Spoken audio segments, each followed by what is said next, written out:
Welcome everybody to the Casual Football Friends with me, Zane. And me, Taryn. Oh, nice. You remembered your name this time.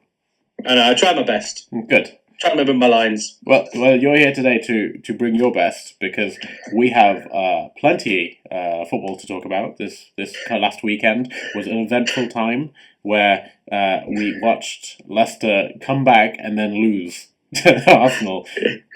They gave us that bit of hope, didn't they? Gave us a little bit of hope. Natural way, which makes it feel kind of worse sometimes. I know. I mean, Justin was like, mate, you're now becoming a Leicester legend. And then we lost 4-2. And then we lost 4-2. It was like, well, yeah. I think that's a good place to start, Taryn, going into like the weekend's fixtures. I mean, so we got Leicester losing 4-2 to Arsenal. We went in with the mentality of, if as long as it's not like 5-0, I'll be happy. So it wasn't 5-0. No, you know what? There was some positives to take from it. A lot of positives, yeah. One thing we've moaned about every week is there's no fight in the team. That there's no desire. For them to come back from 2-0 down against Arsenal, of all teams, that shows there is some fight in them. There is some actual spirit. And, okay, in the last few minutes, they kind of, became Leicester again and then lost 4-2. But I think there was quite a few positives to take from it. It's a loss, but I think there was they played some good football in the second half. And it's just, I think there was some good things to take from this game. Yeah, 100%. I think, because I was watching it on, Soccer Special, so I was kind of watching just a reaction to it from the pundits, and whilst they were basically obviously approaching it from an Arsenal-centric angle, so they were like, wow, Arsenal have showed some real character to go back ahead again against Leicester, and it's like, did you just hear what you said out loud? No. Yeah, you actually thought about that and then said it. And then a team that's fighting relegation, Arsenal shows spirit against them. after losing a 2-0 lead to then come back again. Well done. Yeah. Good on you guys. But well done them. Well done them. But yeah, I was watching it on the Soccer Special, and to be honest, yeah, I'm glad. It sounded like we really did come out in that second half with a renewed vigor and approach to the game, which I think, if we can carry that into the games going forward in the season, I feel like there's that little spark which makes you feel like, there's something there. And I think there's a lot of positives to draw from that. Because as we were saying, we could have easily have lost 3-0 and gone, well, that's going to happen. You're playing away at Arsenal, that's going to happen, and we would have just accepted it. So the fact that there was some kind of fight, it gives me a lot of optimism going ahead. Yeah, I mean, we haven't really seen that fight since the first game of the season against Tottenham. Yeah. In the second half, then when Vardy scored, there's something we pushed on and everything. We haven't seen that since the first game of the season. And even that game in the first half was abysmal. So it's good to see that there is some spirit there. And, it's never nice to have a loss. Nobody likes losing. But I think there are a lot of positives to take from this game that we had on the weekend. Just to specify the game that we had on the weekend. On the weekend. It wasn't today. It was on the weekend. Yeah, actually, Bournemouth and Southampton are playing right now, aren't they? No, they finished. They finished. They finished, and Bournemouth have lost. No, Bournemouth won, 3-1 against Southampton. So Southampton are also still winless. Yeah, they're still winless. So after this weekend's results, there are still, if I'm not mistaken, 5 winless teams in the Premier League. Yeah, and Everton's not one of them. Yeah, Everton won. I guess that's not a bad place to move on to next. Did you watch Everton? Bournemouth are still winning. They're not. It's still actually. Well, I thought the game was over. No, it's only 78 minutes. So we'll bring you the update on what happens in this thrilling Bournemouth-Southampton game. Who knows where it's going to go? Who knows where it's going to go? But yeah, Everton won 2-1 against Crystal Palace. So they're now not a winless team. Did you end up watching the highlights of that one? I saw the highlights of it. Everton played all right. Yeah, they played good. But now Everton have actually had 2 games undefeated now, and I know it sounds like we're clutching at straws with Everton, but I was surprised at Palace. I was surprised that they didn't. They got a goal. Yeah. But they didn't seem like the normal Crystal Palace. It was an off day for them. I mean, you say that, but they've not had a great start to the season, so they're also one of the winless teams so far. Yeah, that's true, actually. They've not had a good... We drew against them. Yeah. Well, this is the thing, that they've not had a good start to the season, in the sense that compared to the way their season ended last year, which was flying. Yeah. It feels like so they lost Elise and they lost Joachim Andersen out of that starting lineup, and I feel like those losses are just. I guess they're quite pronounced in this team. It's like what we were saying about Wolves. They lost Kilman and they lost Neto, where these guys they actually replaced those two players with Chalobah coming in for Anderson and Nketiah coming in up top where Elise used to play, sort of. But obviously it hasn't gelled, and it's it's a bit striking, to be honest, in terms of like the difference between last year and this year. So who knows what's going to happen with them? I think they'll still be fine by the end of the season. I think they'll still be okay. Yeah, I think with Palace, this is just a slow start. I don't think they're going to be fighting relegation come Christmas or later on in the season. I don't think that's going to happen. But I think this is just a slow start for them. But I think come like November, they'll start picking up again. And then I don't think they'll do anything special. I think they'll just finish mid-table at the best. But I think at the moment it's just been. If you're a Palace fan, you'll be annoyed. But I think it's just a slow start for them. Yeah, they'll be like, "Oh, I can't believe we're on the same points as Leicester of all teams." Yeah, you are. But yeah, it's interesting to see the difference between last year and this season. I think maybe people were being a bit optimistic in the idea that they would carry on that like really, really rich vein of form into this season as well, because obviously there's a break in the middle and the runs can't last forever. Everyone knows that. No. So they don't. You get the new manager bounce. Everybody's playing this new style of football. It looks really good, but eventually, things will change, and that's just football. That's just life. I mean, we didn't get a new manager bounce, but it's no, we didn't. Yeah, we were still waiting for that new manager bounce. yeah, we are. Did you see? I think the biggest game of the weekend, to be honest, the one that everyone is talking about, is probably Spurs winning 3-0 at Manchester United. That was a bit of a shock, wasn't it? It's been hilarious to see the Man United supporters' reaction to it. What is the reaction to it? Because I've not really seen. I've just kind of seen them go like, "This is this is kind of now normal. This is the new normal for it." Yeah, I mean, news on the ground. It's I think the problem is it depends on. I think it depends on age groups. Actually, if you're a Man United fan who's our age group and above, you still kind of hold on to that nostalgia that Man United are a top 4 team. That we are. How are we not in the top 4 right now? We should be beating team Spurs. It was unheard of under Fergie's era that Spurs would beat United, but they're not that team anymore. No, and it clearly showed on the weekend. And Spurs, I mean, no one Spurs is like another one of those teams that no one expects much from them. They might get a Europa League spot, but you don't expect anything special. But they played good. They did good. There was a bit of controversy at the end, but it's Man United fans can complain about that, but really the whole passage of play, they just weren't there. What was the controversy Man at the end? I think there was some. Someone said there was some controversy. I don't know what it was. I was going to say, what were you referring to? Because Bruno Fernandes got sent off in the first half. Yeah, Bruno Fernandes. Not the end, sorry. It was in the first half, Fernandes got sent off. Yeah. But yeah, the thing is that Tottenham were already 1-0 up at that point. United didn't look good before that. Yeah, they didn't look good at all before that. Yeah. I mean, Fernandes being sent off just kind of added to how abysmal United were. At home as well. At Old Trafford. And then, when Fernandes went off, and then as soon as Tottenham got their second goal, it was kind of game over from that point already. Yeah, it was. I was watching, obviously, it's one of the games I was watching this weekend, and there is an air of real misery to it all, isn't there? With that style of play.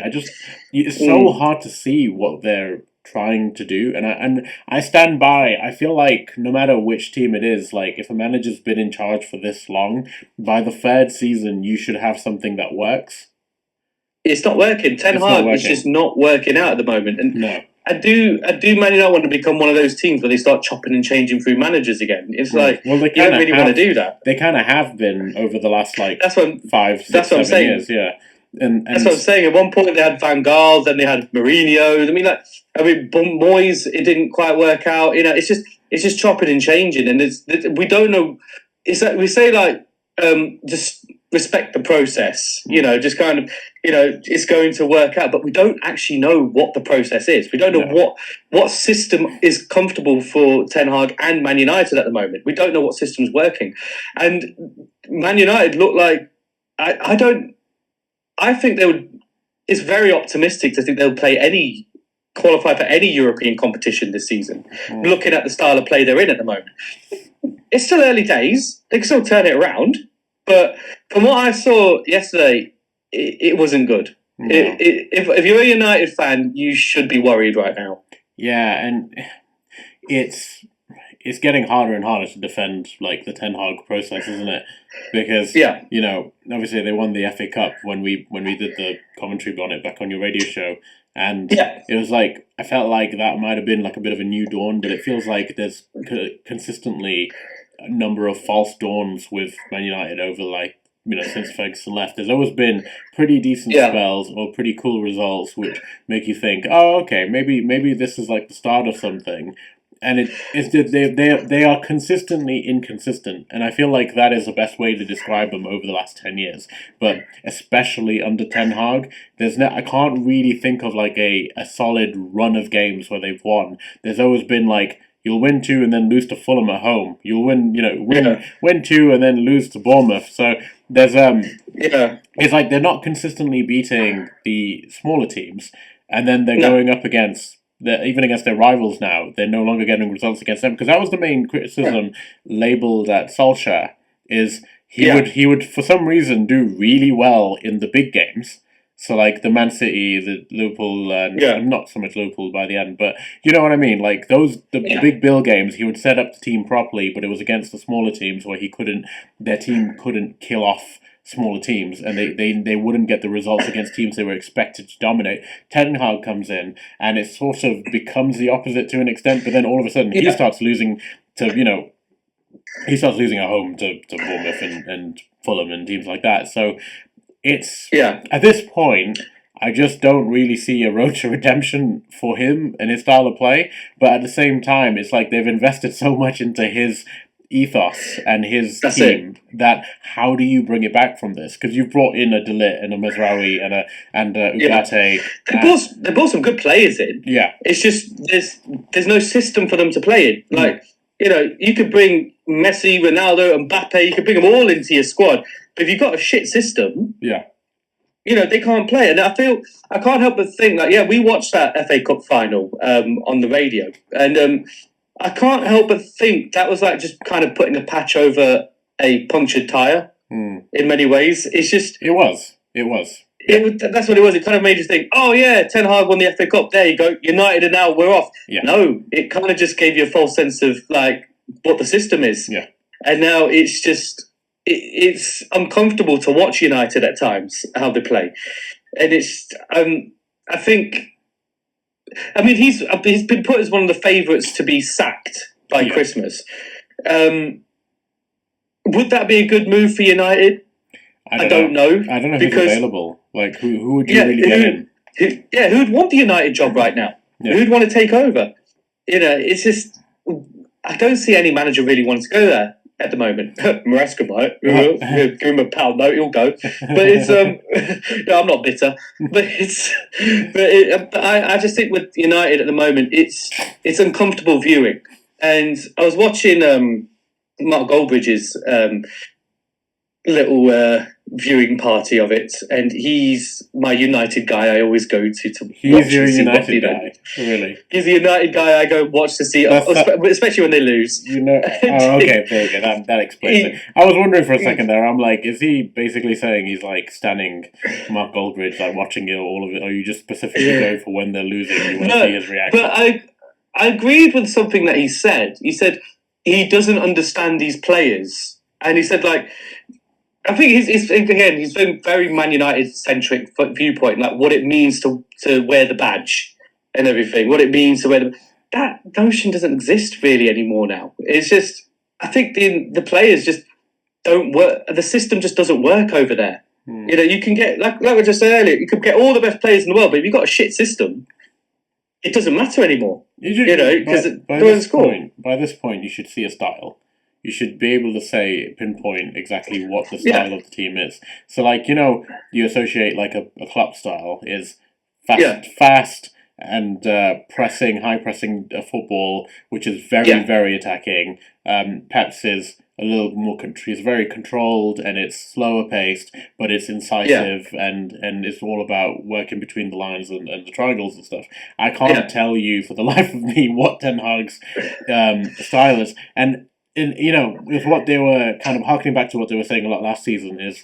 It's like basically he operates on chaos, and that's basically what I saw yesterday was chaos. And the you thing can't is, rely on that. You can't rely on chaos. You can't win anything with it. Like you can maybe win an FA Cup on chaos, but you have to get very lucky, like they did against Coventry and basically Liverpool. And the Man City game obviously more than deserved to win, but the games leading up to that were pretty fucking on razor edge, right? But in terms of winning a league, the last thing you need is chaos. The most important thing is consistency.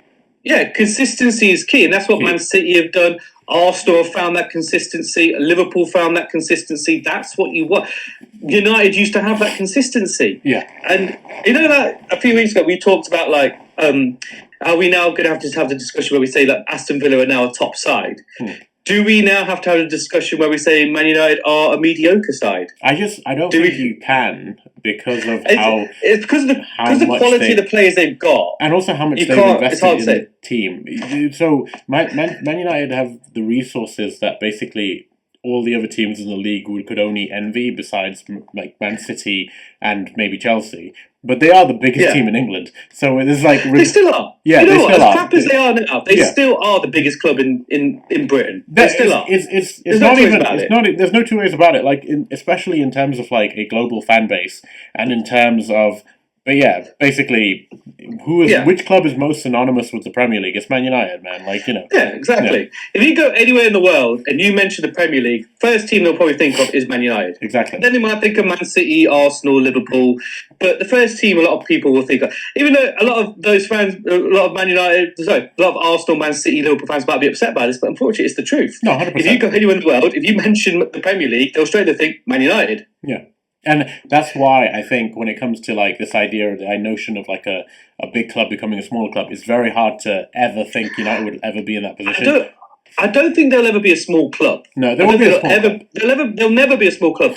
But in terms of the quality of play, the thing is that when you think like a big club, they should be an amazing team on the pitch. That you kind of think those notions. You think Real Madrid, big club, amazing on the pitch. Yeah. Same with Barcelona, same with Man City, Arsenal now. You think that. But Man United are a big club, but there's nothing to show for it at the moment. It's been a perennial struggle for 10 years.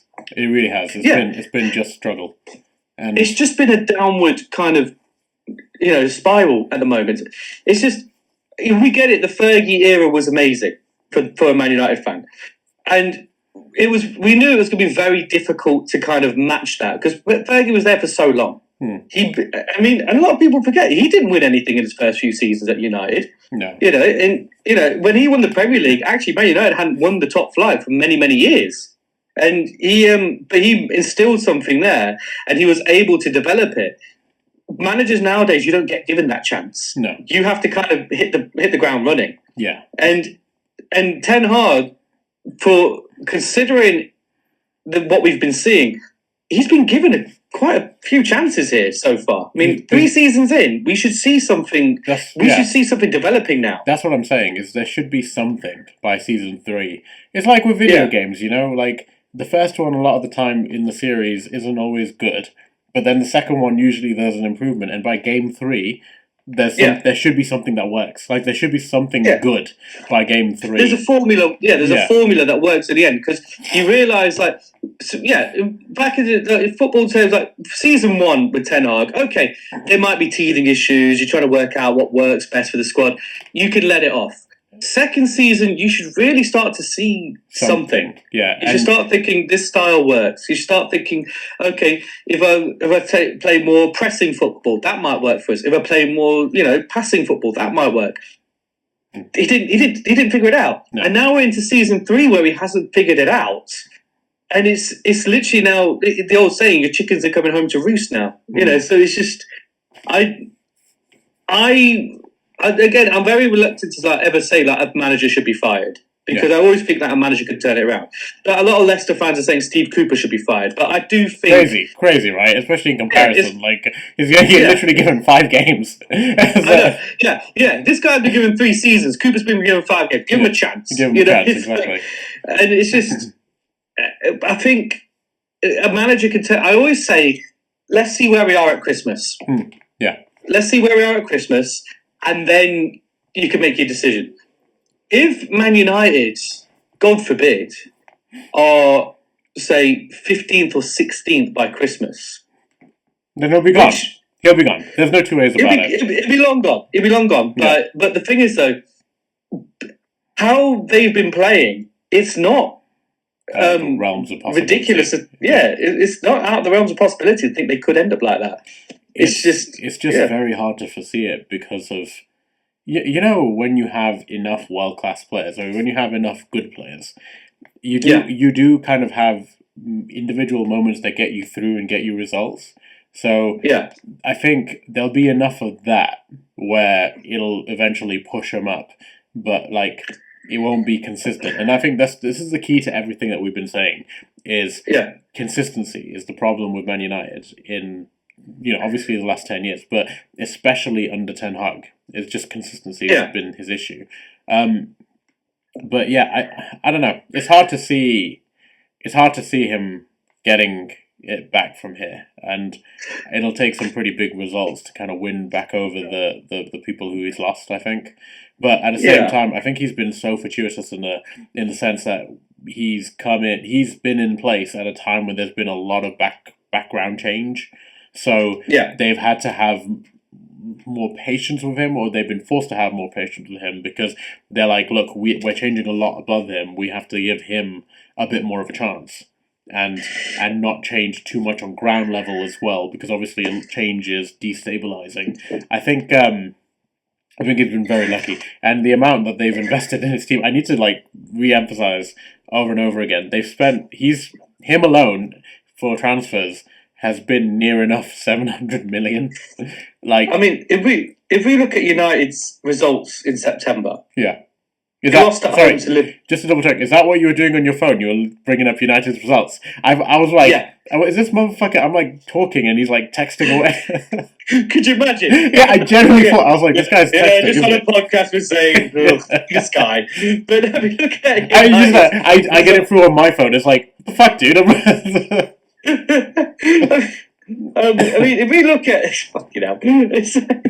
if we look at their results, I'm not going to go all the way to the start of the season, but we look at the results in September. Yeah, they lost at home to Liverpool, 3-0. And then they beat Southampton 3-0. Okay, that they should be doing. Yeah, they beat Barnsley 7-0. Okay, again they should be doing that. But then they drew away to Palace. They drew at FC Twente. They lost at home. They were at home to FC Twente, which is way worse. At home as well. Yeah. And then now they've lost 3-0 at home to Tottenham. If we go into last month, they lost 2-1 at Brighton. They scraped a win at home against Fulham. This is, it is starting to become a bit panicky for United. They're sitting at 13th. Yeah, it's not not convincing stuff at all. Especially even when they, the lack of consistency is one thing, but when you're winning and it's not convincing at all, that's also a bit of a worry. I mean, they're scraping wins against... I mean, Fulham aren't bad. No. They're a decent enough side. But Man United, with the quality in their squad, they should be beating them quite comfortably at home. At home, yeah. At home especially. Yeah. At home that shouldn't be that much of an issue. If they're at Craven Cottage, okay, it might be a little bit different. But at home, at Old Trafford, they should be beating Fulham quite comfortably. But they're not. They're scraping the wins here and there. And then when they come up against a half-decent side, they get spanked. Yeah. Yeah. And I mean, we should probably mention, the Spurs of it all from yesterday, because they looked very good. And even they've not been a team who's been in the best of form recently. And yet they showed up yesterday as if they're at the top of the league. Genuinely, they played so well that I was watching it going, Maybe Postecoglou should be Man United manager. Like He might work better than them, but this was like Spurs' Champions League final. Solanke scored again, so that was money well spent. Yeah, but you know, again, that's 2 weeks in a row Solanke scored, and both have been tap-ins. So, I mean, yeah, he's scoring, but he's not really like anything special. But, no, it's but just, I guess at that's least his he's job. scoring. That's his job. Like, his job is to do the tap-ins, I guess. To be fair, like, a lot of people say how great Haaland is, but how many shots does he really create? It's really like, Rodri or De Bruyne or someone who creates the chances for him. And it's just, but, so Tottenham, but here's the question. Was it that Tottenham played amazing, or was that United played shit? It was a little bit of column A and a little bit of column B. Is the best way I can answer that. Tottenham played very well, and United played fucking dog shit. So it does still slant more heavily towards United being terrible, but Tottenham were very good. Like, I think Tottenham, they were good. Yeah, I think if that Tottenham played us on the first day of the season, they would have won 5-0. Yeah, they would have scored way more goals. Yeah. Yeah, thank God that Tottenham didn't show up. Yeah, oh my God. Yeah, that would have been scary. But one thing I remember, this might fall into the mysticism of football. I remember when teams used to go to Old Trafford, there used to be this fear. I remember when Leicester used to go to Old Trafford, you used to be like, "Oh no, we'll never beat United at Old Trafford." Loads of teams used to be like, "Oh, at Old Trafford." That fear's gone.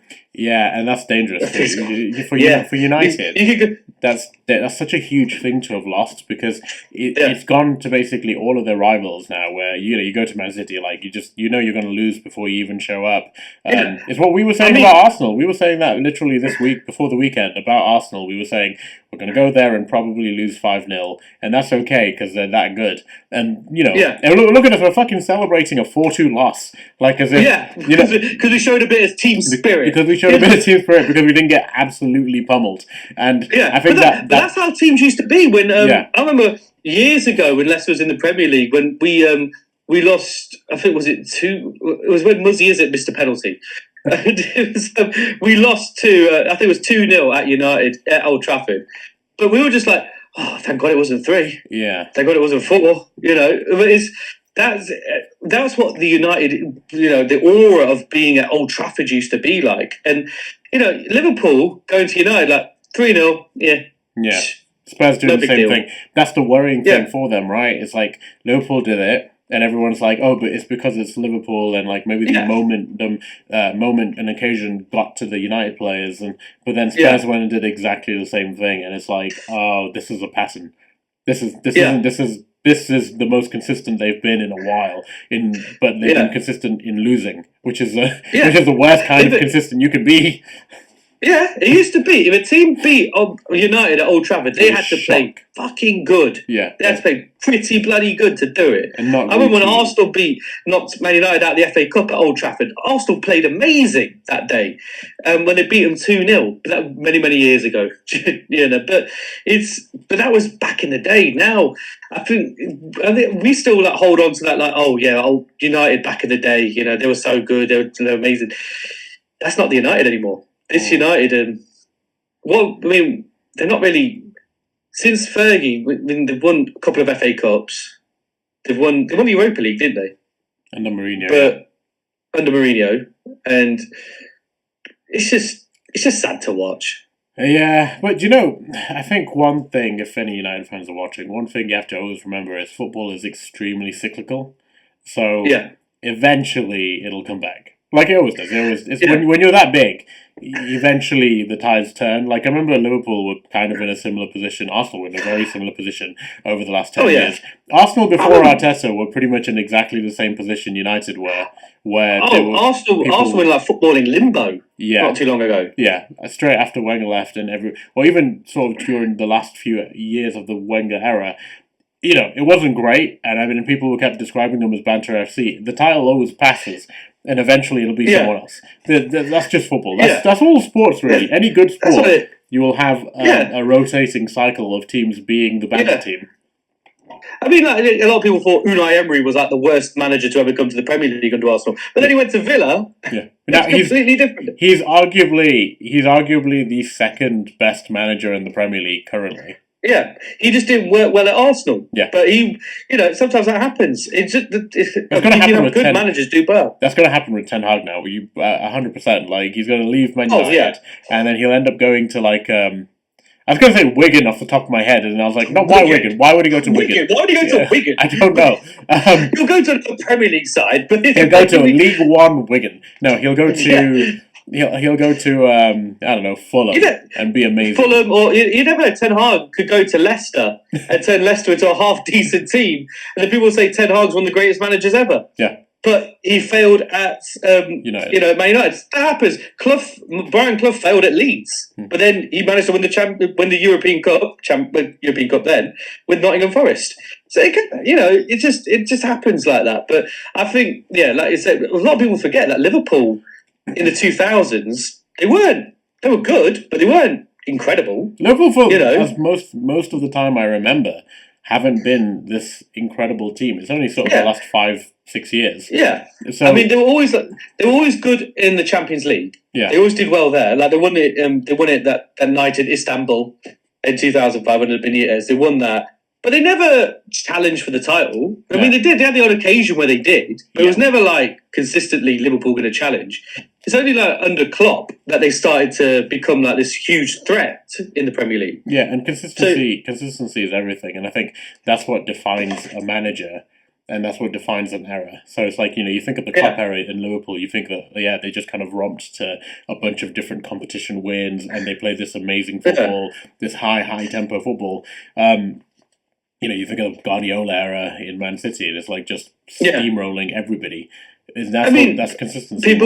People forget Man City weren't that great until Sheikh Mansour turned up.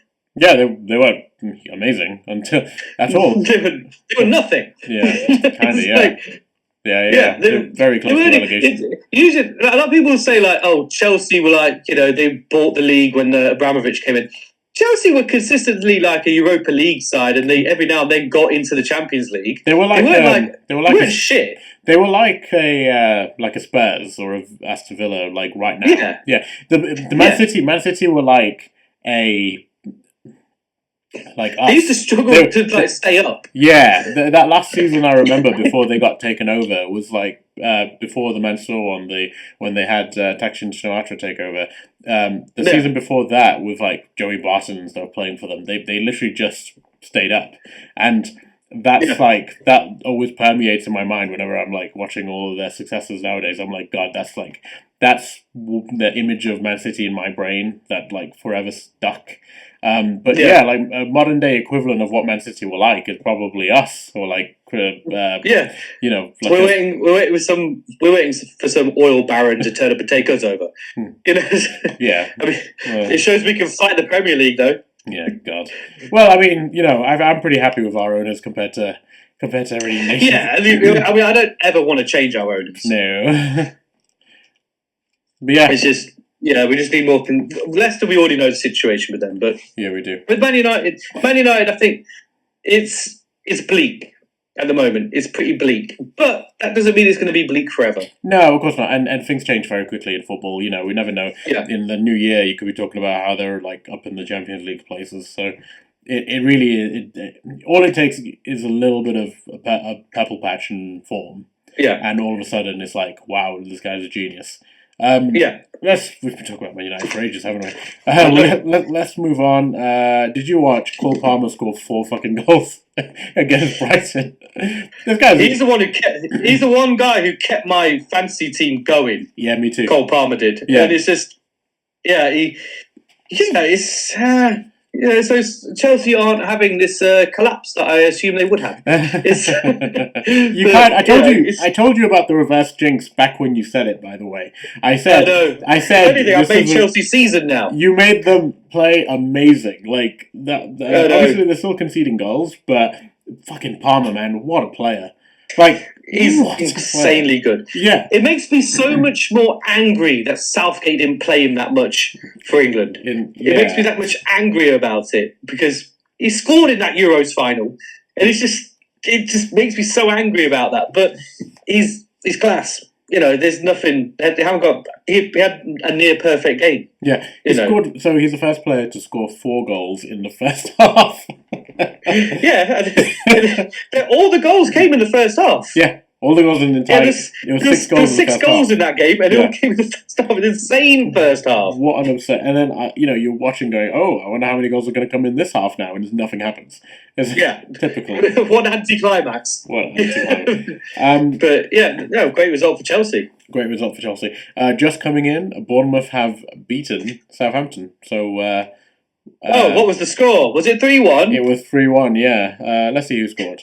Let's have a look at this one. We've got Evan Nilsson, Ouattara, and Semenyo scored for Bournemouth. And Semenyo got man of the match, so not in my fantasy team, so that's okay. Any surprises on that one? No, not really. Southampton, no. I don't know. I don't know how they played. Obviously, we've been doing this instead of watching the game. But if we look at the stats, as expected, Southampton had 60% of the possession, but didn't have as many shots, but had lots and lots of touches. I am assuming, big assumption here, but I'm assuming they played their way into trouble in one of the goals at least. Probably. It's just Southampton. Like, the thing is, though, you can have all the possession in the world, but if you do nothing with it doesn't mean anything. No, no, it doesn't exactly. And we've seen it so many times with teams. When Leicester won the Premier League, they didn't used to have all the possession. They used to do something with it when they had it. They had like an average of like 30% possession throughout the entire season because they would sit back, defend, and counterattack, and use the very, very pacey players to hit on the counterattack. So, I mean. You don't see that style very often nowadays. Everybody's playing. That style that Leicester did got very quickly figured out the following season. So you could do that for one season. The next season, other teams are going to clock onto that. No, exactly.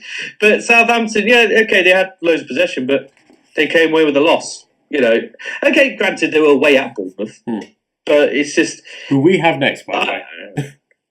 We have Bournemouth next. Yes. But I think we might be in with a shout. Yeah. I think we might be in with a shout on that one. Yeah, okay, Everton was a disappointing result. But Arsenal was Arsenal. But I took more positives from that Arsenal loss than I did from that draw against Everton. Yeah, me too.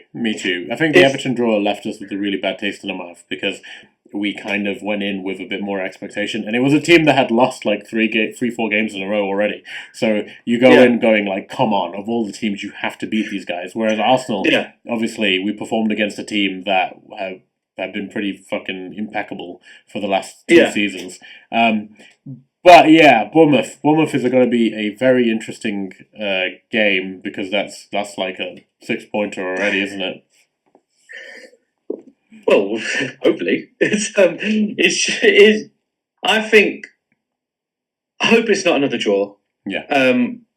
We need to start getting our wins now.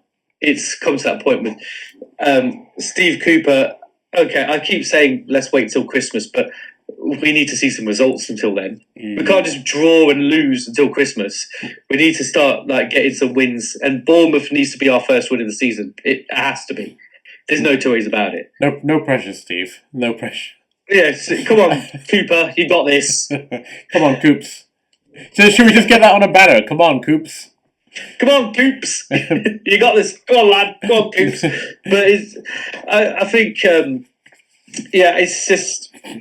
Yeah, I think we've got a good shout against Bournemouth, but Bournemouth aren't shit. No, they're good. They're a decent side. They literally just beat Southampton. They beat Everton away 3-2, coming back from 2-0 down. Like, they've had some good results this season, so they're not a small team. They're a very decent team, and with a talented manager. They're sitting at 11th at the moment, so slightly above us. which is slightly above us. We're sitting at 17th. Yeah. Oh, well, yeah. Yeah, thanks to Everton winning, we've now dropped. I mean, we're even below Ipswich now, but it's but Ipswich has drawn everything. But but I think Bournemouth, we need to try and get a result against them. Yeah. I mean, if we go through the other results of the week, Forest lost. Yeah, Forest lost. Yeah, Forest lost away at Fulham.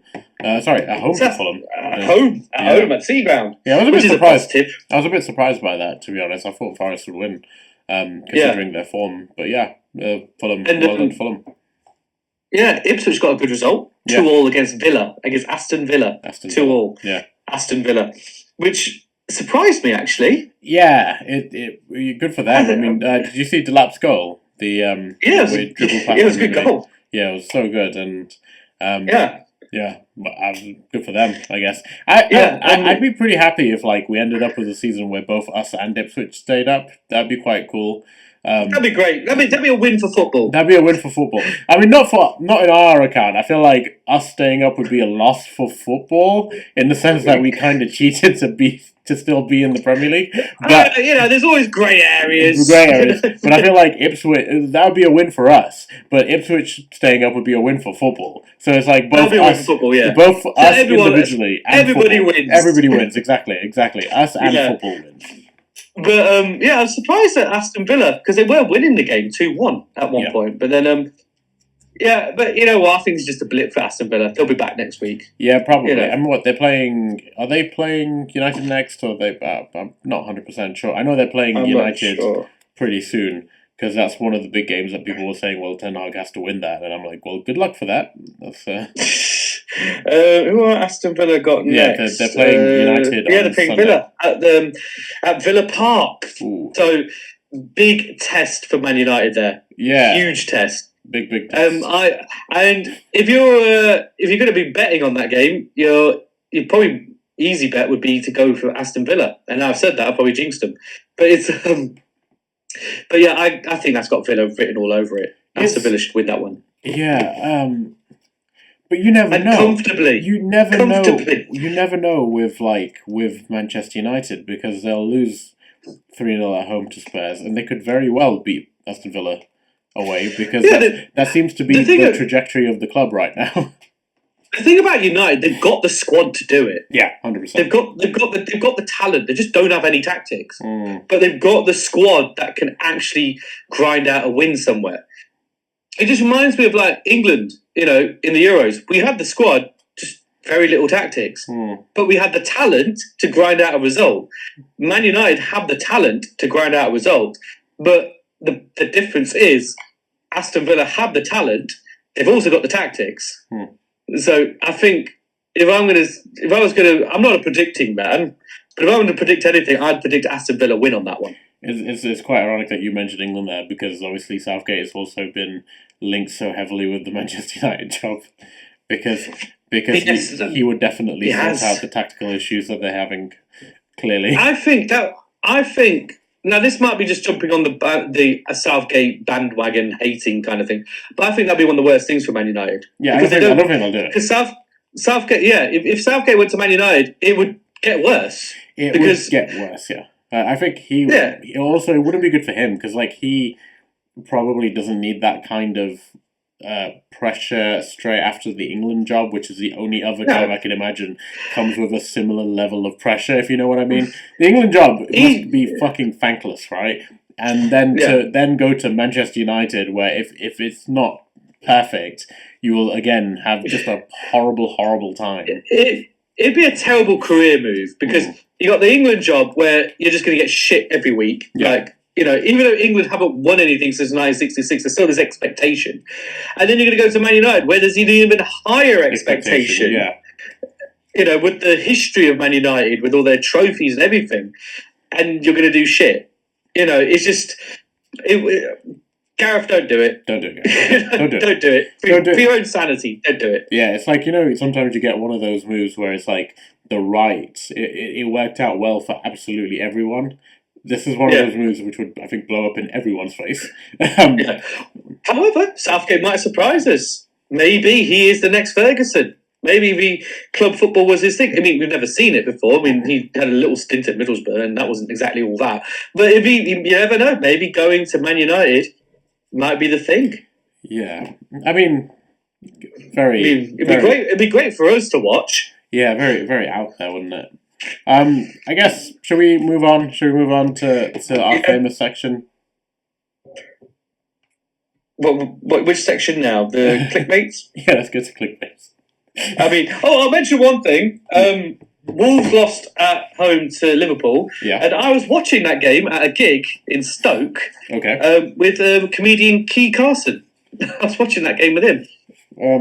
And is Key a Key's a good comedian, and he's a Liverpool fan from Liverpool. Right. Okay. So go figure. I was just double checking that because I was like, is he like a Wolves fan from Wolves? We were in the green room, and they had the football on, and I was standing there talking to him, and he went, "Taryn, can you move out the way?"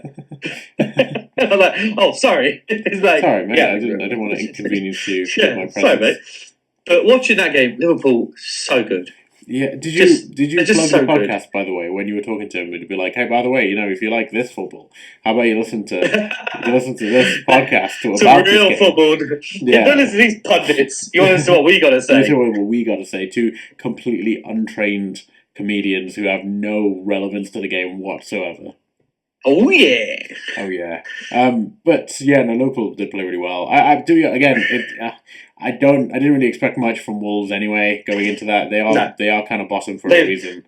They've had a really bad start to the season. Really bad awful season so far. Yeah. And the only other result was Man City and Newcastle drew, which means now Liverpool are top. Yes, it does. How long that will last, I don't know. But Liverpool now top. So it's nice to see.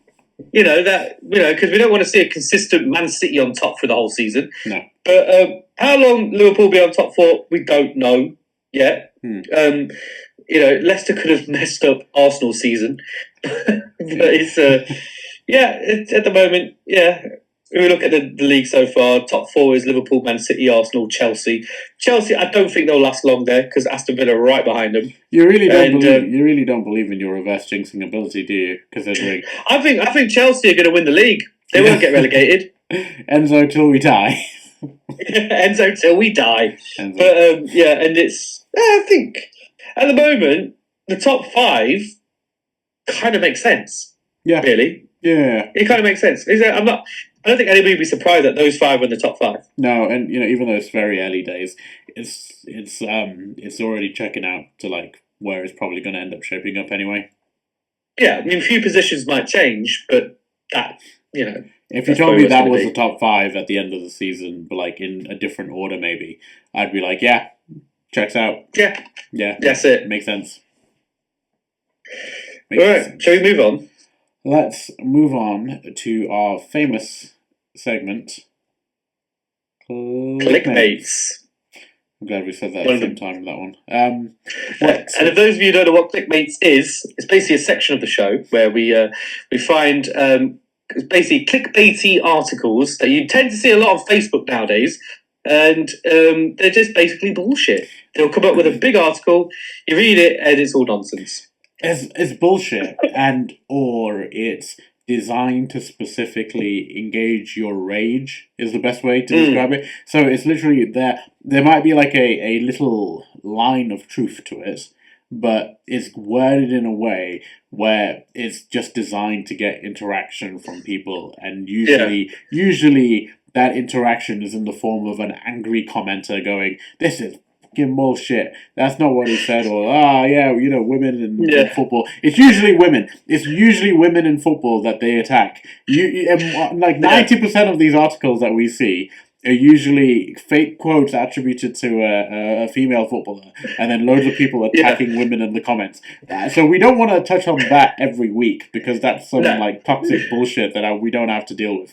But we like to look for the funny ones, not the misogynistic. That's it. I mean, I saw a clickbaity article which wasn't football related. Okay. It said fans are upset at the loss of a great artist, and it had a picture of Celine Dion there. And I thought, Celine Dion dead? And then I clicked on it. It's nothing to do with her. It was nothing to do with her. It was about some independent kind of busker that lived in Amsterdam who passed away. And I was like, why have you got a picture of Celine Dion there then? Are you sure that independent busker didn't just look a lot like Celine Dion? Looked nothing like Celine Dion. Right. So did you, when you clicked into it, were people commenting underneath going, why have you put Celine Dion here? No, the problem is a lot of people were like putting crying emojis underneath. I was like, has anybody clicked on this and actually read it? Celine Dion, literally, you could do one quick Google search and see Celine Dion is not dead. It's just, I don't know. It was mental. But what I don't get is, why do people not spoil articles more in the comments? You know, when it's very clearly up clickbait. I wish there were more people who just did the save you a click kind of comment, where they'd basically go, it's this. You don't have to look into it. Don't feed these idiots your views, because this is the thing. They get more revenue the more people click into their articles, right? So regardless of whether I'm gonna start doing that. Yeah, do that. Please do a that. shining light. Oh, actually, it's a national service. It's truly a service to the cesspit that is social media. But shall we go on to the articles that we have picked out for this week? I don't know, what articles did we pick out? Oh, well, did you send me any? Yeah. You did? I did. Yeah. Yeah. There's some about a certain comedian, it's not him. There's a couple here. Go on then. Which one shall we start with? I want to start with one. So we've got a certain quote that's been circulating from a certain striker who is working for a certain dog shit football punditry station that we hate. I hate it in the loosest sense of the word. Yeah, I mean, maybe I wasn't clear enough when I said that. So we're talking about Troy Deeney, who works for TalkSport a lot of the time, and TalkSport is a station that I personally have no fucking time for. But anyway, personal grudges aside, so Troy Deeney. A quote has been coming up recently where he basically was comparing himself to the one and only Harry Kane. Yeah, you know, he was saying that he could be basically better than Harry Kane, essentially. So the specific quote is: "Can he head the ball better than me? No. Can he control the ball better than me? Like look after it when there's two men on his back? No." He did. So when you're winning a game in the 85th minute and you need someone to come on because he's getting a bit tired or whatever, he can't do what I can do. So here's the thing: there's two sides to this, right? So Troy Deeney was basically giving like a very specific view on Harry Kane, and he was talking about and his protraction moves to like bigger clubs, and one of them was Spurs, and they basically said, "Are you going to be okay playing second fiddle to this guy?" And that was kind of his response, is like his emotional response to the idea of being second to Harry Kane. But obviously, this has been like completely taken out of context and shared to shit online, where people are basically going like, Troy Deeney says he's better than Harry Kane. And look, as much as I would like to believe that Troy Deeney believes that he's better than Harry Kane, I feel like he's probably not that dumb. Like, he probably knows his level. He knows where he's at. And he knows where Harry Kane's at. He's not thick. He's not thick. He understands the situation. And that's the thing. When you take certain... You can literally clickbait any type of article and just take anything that somebody says and just kind of run with it out of context and just kind of make your own story out of it. Yeah, and it really does speak to how necessary context is to a quote. Because... without any of the context, you would assume he's being a big-headed dumbass. Where in reality, he's just he's giving like his 2 cents on something. And I don't want to be defending Troy Deeney. I feel dirty. I want to go have a shower after doing that. But I think is that because of the memories? Not because of memories. I just don't think it's like, I don't enjoy listening to him as a pundit when he shows up on whatever he shows up on. I just like he's not the most engaging pundit. You know what I mean? Like we have our problems. we have our problems, but you know, at least we're trying to talk with a little bit of fucking sense. But anyway, but it's just. I mean, if we do take it out of the context that this article wants it to be, Troy Deeney was never on Harry Kane's level. No, never. He was never. Nowhere close. He was a good player for what he was. Yeah. At the level he was at a championship level, he was great. Yeah. You know, for Watford, he was brilliant. Still remember that goal he scored against us in that playoff. But he was great for what he was at Watford. Yeah. But there's a reason why. I mean, we talked about it when we were messaging each other. When Watford went down, no big club came in and went for him. No, and there's something to be said about that because I can't remember if he was a bit too old at that time, and that's probably why. He was a bit old at that point. And but like, when you look at it, like when Leicester went down, what was it? Maddison was gone, Tielemans was gone, Harvey Barnes was gone. All went to decent clubs, and it's Vardy when he had his magical season and everything. Vardy was in his late 20s when he did that, and he was pushing 30, and he was being linked with Arsenal. Well, he had the bid was like they actually triggered his release clause, and he chose to stay with Leicester, which is why Leicester fans revere him so much because he literally did reject a chance with a top club to stick it out with us, and even after we got relegated, he probably could have moved on to greener pastures, but he's clearly a very loyal guy. You can't hold that against him. He's a good guy. I mean, that's the thing. Do you want to become another number? A top team, or do you want to become a legend at another team? Yeah, and he decides to stay with Leicester. Now he's going to become. He already is a Leicester legend. And we say all of these things knowing, even though we are biased as hell Leicester fans, we know that Vardy isn't as good as Kane, and we know that. We understand the situation. We know that if you are Bayern Munich and you will buy Kane, you're not going to go and put a bid in for Vardy. Even though we love Vardy. And we think Vardy's incredible. Yeah. And he's so good that if he said, Taryn, can I sleep with your wife? I'd probably say yes. He is that good. But I would still say there's a reason why like these top teams, they would pick Kane over Vardy because he's not that level. No, but this is, again, it's not a comparison which I think is fair on most strikers because Kane is arguably like top 5 best ever English strikers. You know what I mean? Like he's exactly. You can't really think of many better than him, especially in the modern generation where there aren't that many out and out number 9s. But I think circling back to the clickmate itself. Dini's not comparing himself to Kane, but it's just funny to us, the idea that people are like, oh my god, look at this guy. He's saying he's like Kane. How could he? How dare he? It's the epitome of clickbaits. Yeah. It's just taking something out of context and then saying that, Troy Deeney said this. Oh, look at him. He's saying that he's like Kane. He's saying that he should have captained England. No, he never said that. He never said any of that. You've just taken something out of context that there's shitty articles written. Yeah. And then they just ran with it. A shitty article that took something out of context from a shitty radio station. And then just took it all out of context. Just said, yeah, Troy Deeney said this. Like, no, he didn't. No, he didn't.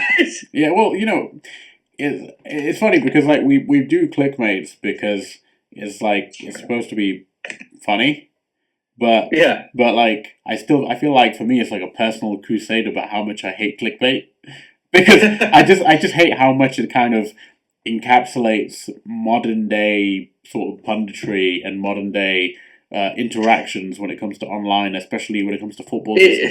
Like it's the embodiment of everything wrong with social media today. Yeah, I remember on TikTok a couple of years back there was a few videos that people would post, and I don't want to get into like politics or anything, but it was basically it was Cristiano Ronaldo. And it was, I can't remember which trophy it was he was winning, one of his many.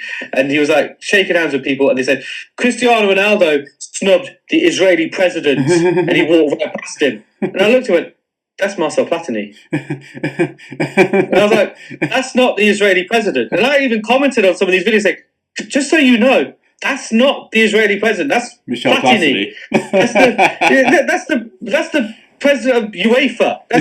Yeah, okay, Ronaldo might have an issue with him, but it's like, but then you'd see in the comments, because people are putting these bullshit videos and posting it, and you'd see in the comments loads of people who just be like, oh yeah, Ronaldo's on our side, yeah, Ronaldo's up. No, you've just created a fake video, and just you've taken a video, put a fake little thing on it, little slogan, and then dumbasses who can't be asked to look shit up have fallen for it. It's ridiculous sometimes. It's but again, it is in my mind, it's malicious. Like, it's malicious by the poster, the person who creates that video in the first place, because they know that your average person is too stupid to look up the facts. So they'll take it at face value, and then they'll get people to engage in the comments and rage engage. And the more people engage in the comments, the more views they get, the more likes they get, the more dislikes they get, the more they have interactions, and then the more money they get. And I think for me, that it is like, it's such a sinister use of social media and just media in general. TalkSport are not free of sin. Oh, they would our good old friend Simon Jordan would gladly do this. He's known for doing it. That's what I mean. And then he has the epitome to deny it. Yeah, they are specifically a station. This is why we give them so much shit, because they are a station designed to make clickbait videos. Yeah. Literally just to do, and they're an official radio station, pundit full of like actual ex-footballers. So the concept of these guys partaking in clickbait annoys the fuck out of me, because it gives it an air of legitimacy, which I think is nonsense. Yeah, it makes them look credible. Yeah, when you're saying like all these clickbaity shit stuff, and you've got Andy Murphy sitting there. Yeah. You kind of think, oh, well, if Andy Murphy's sitting there, then of course it must be true. But no, they're just saying a load of crap, and Andy Murphy's just like, yeah, I'm getting paid for this. Who gives a shit? Well, I feel like they get told, they get briefed. Oh, we just need you to say the most controversial thing you can think of. Yeah, and just look really serious while you're saying it. Yeah. And that then they know that's what's going to get the most engagement, because people will be like, Agbonlahor, you fucking idiot, in the comments. they know they're using Agbonlahor. They know what they're doing, and that's what it makes it so. I just hate them so much. But anyway, we probably shouldn't end the episode on such a fucking downer, and talking about the misuse of social media and how we're all just sheep being led into horrible conversations, and such a horrible way to engage with each other. I know, it's terrible. Do you have anything lighter to end this episode with? Do you have anything more fun? I've got a gig on Wednesday. Okay. So if you want to see me, I'll be in the Derbyshire area. I don't think anybody wants to go to the Derbyshire area, let alone to see you. No, I know. I don't sell it very well. But no, there's I don't know. A source. I don't know. Impromptu new segment of the show. Looking ahead to, so it's the Champions League, right? Yes, and I always love it when the Champions League's on. Yeah, because you know what? I was thought this is going to be a random one, but when I was on the radio, when I had my show, before I got cancelled, before I cancelled myself, I was talking about food memories. Okay. And one of my memories of Champions League football is eating lasagna, because every Tuesday or Wednesday, my dad would make a lasagna as a midweek meal, and that's when Champions League was on. So whenever I eat lasagna, I just think of the Champions League. Okay. Just one of those weird things. So whenever I'm whenever I'm watching Champions League, I'm like, can't eat a lasagna. It's become some kind of Pavlovian response. That's it. You don't go well with this, a bit of lasagna. You hear the Champions League anthem, and it's like, these are the champions. You're like, I could really go with lasagna right now. For ages, I thought when they were saying, these are the champions, I thought they were saying, this is lasagna. This is the cheese on top of pastry. But if you look at coming up, the Champions League. It's Arsenal PSG tomorrow. Salzburg are playing Brest. Nice. I just wanted to say that. I know why you wanted to say that. Nice. Way to class down this classy podcast for classy people. Now. Here's the question. What do you think of the new Champions League format? I don't love it. I mean, the idea is that you're more likely going to see big teams play each other, hence why we're seeing Arsenal play PSG tomorrow. But I don't love it, because it's, it takes away the jeopardy a little bit. There's too many teams that, the league phase, I think, gives teams a bit too many options to get through. I liked the the 4-team group format because it was very simple in the sense of this team has to beat this team and you're good. But now there's too many different factors going into it because it's like, well, that team plays that team, and that makes no difference to whether that team or that team wins. And that kind of like I liked the whole you're on the third or fourth group stage day, and it's like, oh man, if team A draws with team C, then team B has a chance, and you're hoping that result happens, and then you have to also win. And I like all of those like different factors coming together. It added some excitement to it. Yeah, it was tense. I remember when there was 2 group stages. Oh God, what a mess! That sounded there was 2 group stages. Then it went to the quarterfinal, and I was glad that when they went to just one group, and then you just kind of play it from there. I remember that was such a mess. I don't know why. What made them think? But I'd rather have that than this. Would you? I don't know. I don't know if I'd rather have that than this. This is just 8 games. I mean, this is just. I think this format. I think either next season or season after. Let's just go back to the original. I don't know because there's going to be too many teams now. Because it's two extra teams. I'm pretty sure. So unless they start adding in 2 more teams, it's going to become too huge. It's going to be like the World Cup. It's going to become massive. Yeah, and you get like the Champions League equivalent of like Saudi Arabia getting in. But I suppose the positive that you could look at it actually is the teams that are in the Champions League that you wouldn't imagine would be able to get to the quarterfinals and semi-finals. They might be in with a better shout now. Because if you accumulate enough points against the teams that you're not going to accumulate points against Barcelona or maybe Arsenal or PSG or Bayern Munich or anything like that. But if you accumulate enough points against, let's say, Brest or Young Boys, or Celtic maybe, or Red Star, then you might be able to have a shout of getting to the actual quarterfinal stage. Because it's 6 go through automatically and then 6 go through via the playoffs or whatever it is. Does that mean there's an extra round this time around? That means I think then we're into straight knockout, I assume. But they have to do playoffs, don't they?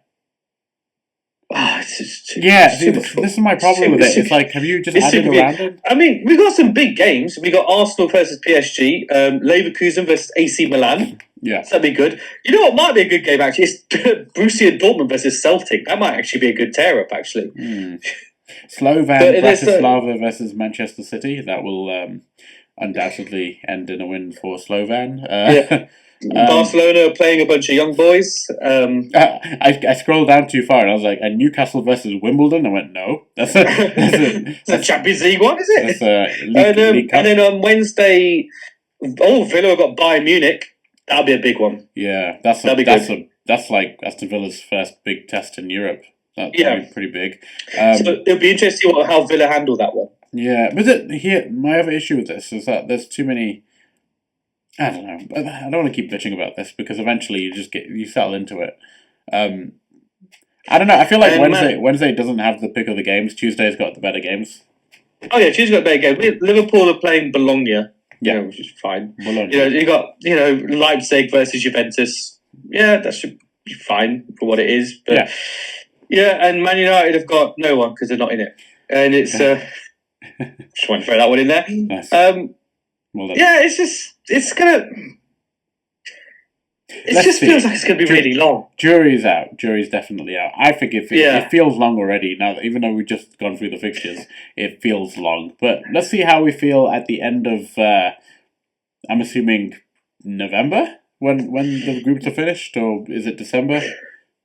I have no idea. Yeah, I actually can't remember. I mean, and the thing is that nobody, for this new format, nobody was complaining about the last format. We all thought it worked. We knew where he stood. You go group stage. If you get through the groups, knockout, to final, done. Yeah, it's because of they're trying to appease the teams who wanted to break away in the Super League. So they were like, oh no, look, we're turning the Champions League into a Super League. That's basically what this is. That's why I also just don't get on board with it, because I'm like, you're fundamentally changing the competition for the sake of a few teams when it affects everybody. I'm not a big fan. Yeah. You're kind of mugging everyone off, essentially. That's what you're doing. And it's just, I don't agree with it. What's really funny on a moral level, I don't agree with it. What's really funny is I said to you, let's go into a segment that's a little bit lighter feeling because Bitching about the Champions and then you League. start and then it's got negative all over again. So yeah, we've been the casual football friends. Kept it We're ending on a sad note, basically. Yeah, I was gonna say I feel like we don't have it in us to end on positive notes, so we should probably just carry on. Nobody comes in for positivity. They come in for blood. Okay, yeah, blood. Yeah, that makes Yeah. sense. Cool. Okay, well, I guess in the meantime, we will be back after the next weekend of games, and we'll have We'll have a lot of football to talk about. A lot of football to talk about, Champions League and the Premier League. But yeah, in the meantime, I've been Zane. I've been Taryn. And we'll see you guys later.